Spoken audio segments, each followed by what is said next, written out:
The Masque of the Red Death, Edgar Allan Poe. The Red Death had long devastated the country. No pestilence had ever been so fatal or so hideous. Blood was its avatar and its seal, the redness and the horror of blood. There were sharp pains and sudden dizziness, and then profuse bleeding at the pores, with dissolution. The scarlet stains upon the body, and especially upon the face of the victim, were the pest ban which shut him out from the aid and from the sympathy of his fellow men. And the whole seizure, progress, and termination of the disease were the incidents of half an hour.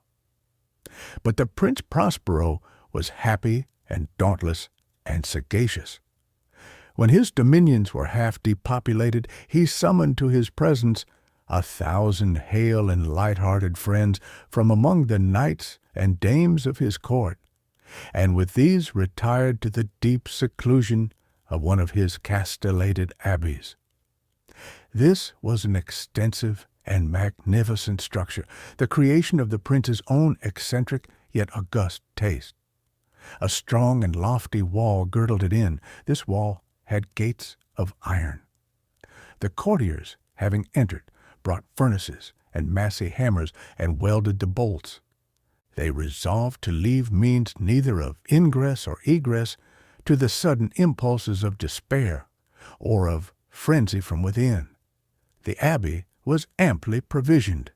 With such precautions, the courtiers might bid defiance to contagion. The external world could take care of itself. In the meantime, it was folly to grieve or to think. The prince had provided all the appliances of pleasure.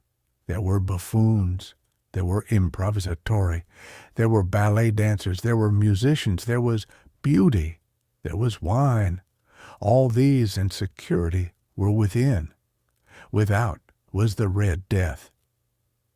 It was toward the close of the 5th or 6th month of his seclusion, and while the pestilence raged most furiously abroad, that the Prince Prospero entertained his 1,000 friends at a masked ball of the most unusual magnificence. It was a voluptuous scene, that masquerade, but first let me tell of the rooms in which it was held. There were 7, an imperial suite. In many palaces, however, such suites form a long and straight vista, while the folding doors slide back nearly to the walls on either hand, so that the view of the whole extent is scarcely impeded. Here the case was very different, as might have been expected from the Duke's love of the bazaar. The apartments were so irregularly disposed that the vision embraced but little more than one at a time. There was a sharp turn at every 20 or 30 yards, and at each turn a novel effect. To the right and left, in the middle of each wall, a tall and narrow Gothic window looked out upon a closed corridor, which pursued the windings of the suite. These windows were of stained glass, whose color varied in accordance with the prevailing hue of the decorations of the chamber into which it opened.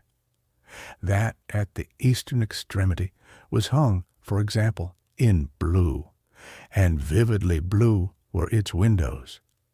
The second chamber was purple in its ornaments and tapestries, and here the panes were purple. The third was green throughout, and so were the casements.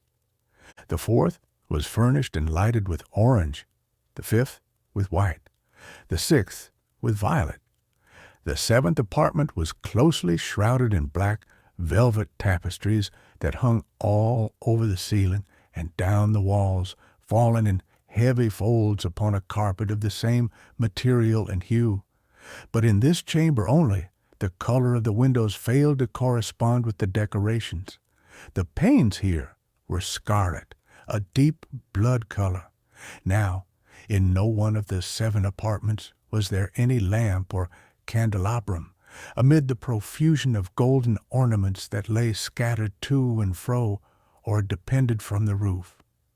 There was no light of any kind emanating from lamp or candle within the suite of chambers, but in the corridors that followed the suite there stood, opposite to each window, a heavy tripod, bearing a brazier of fire that projected its rays through the tinted glass and so glaringly illumined the room, and thus were produced a multitude of gaudy and fantastic appearances. But in the western or black chamber the effect of the firelight that streamed upon the dark hangings through the blood-tinted panes was ghastly in the extreme, and produced so wild a look upon the countenances of those who entered, that there were few of the company bold enough to set foot within its precincts at all. It was in this apartment also that there stood against the western wall a gigantic clock of ebony. Its pendulum swung to and fro with a dull, heavy, monotonous clang, and when the minute hand made the circuit of the face, and the hour was to be stricken, there came from the brazen lungs of the clock a sound which was clear and loud and deep and exceedingly musical, but of so peculiar a note and emphasis that at each lapse of an hour the musicians of the orchestra were constrained to pause momentarily in their performance, to hearken to the sound, and thus the waltzers perforce ceased their evolutions, and there was a brief disconcert of the whole gay company, and while the chimes of the clock yet rang, it was observed that the giddiest grew pale, and the more aged and sedate passed their hands over their brows, as if in confused reverie or meditation. But when the echoes had fully ceased, a light laughter at once pervaded the assembly. The musicians looked at each other and smiled, as if at their own nervousness and folly, and made whispering vows, each to the other, that the next chiming of the clock should produce in them no similar emotion. And then, after the lapse of 60 minutes, which embrace 3,600 seconds of the time that flies, there came yet another chiming of the clock, and then with the same disconcert and tremulousness and meditation as before. But in spite of these things, it was a gay and magnificent revel.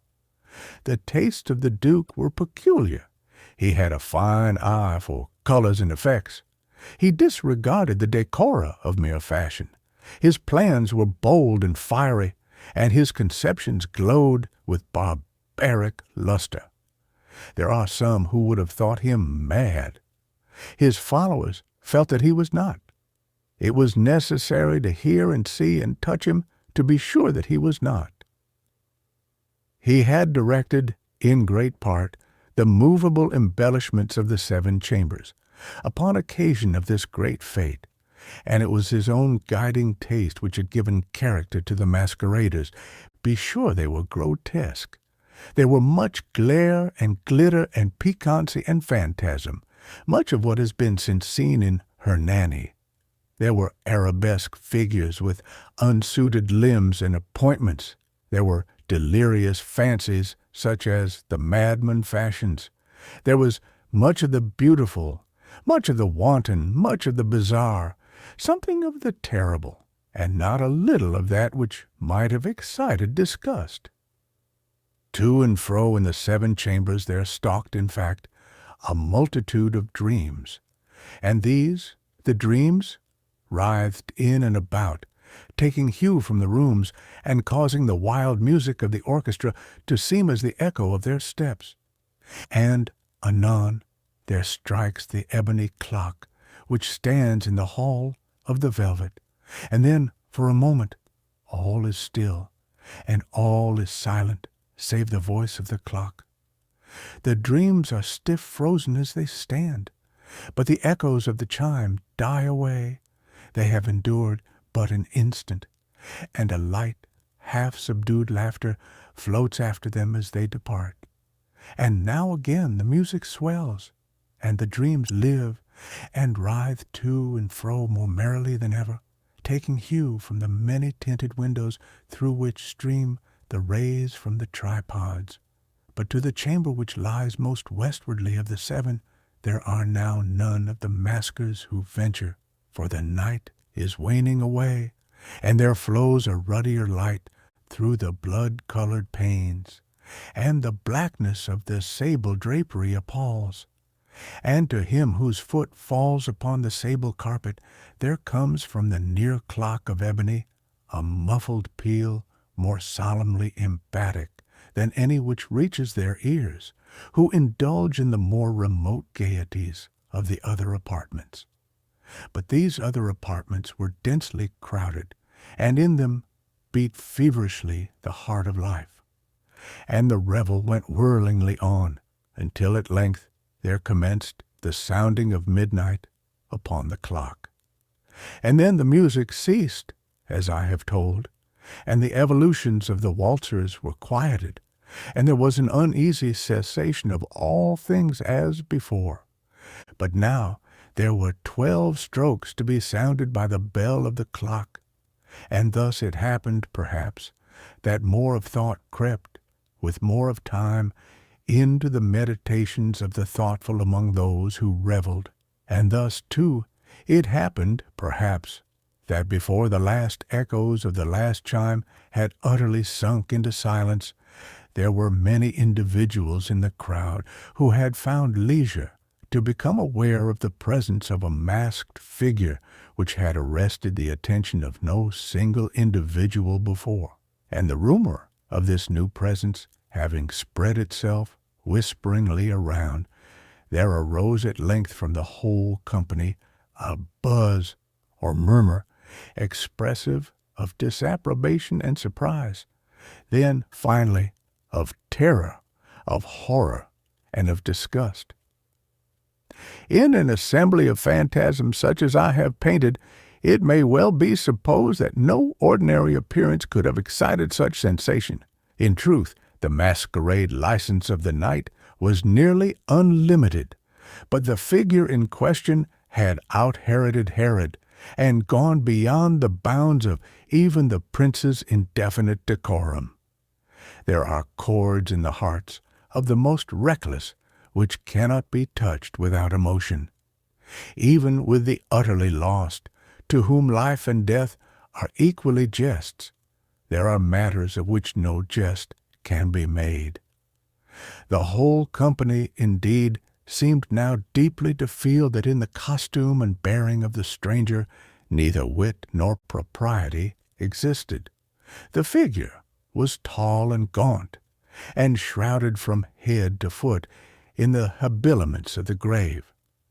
The mask which concealed the visage was made so nearly to resemble the countenance of a stiffened corpse that the closest scrutiny must have had difficulty in detecting the cheat, and yet all this might have been endured, if not approved, by the mad revellers around.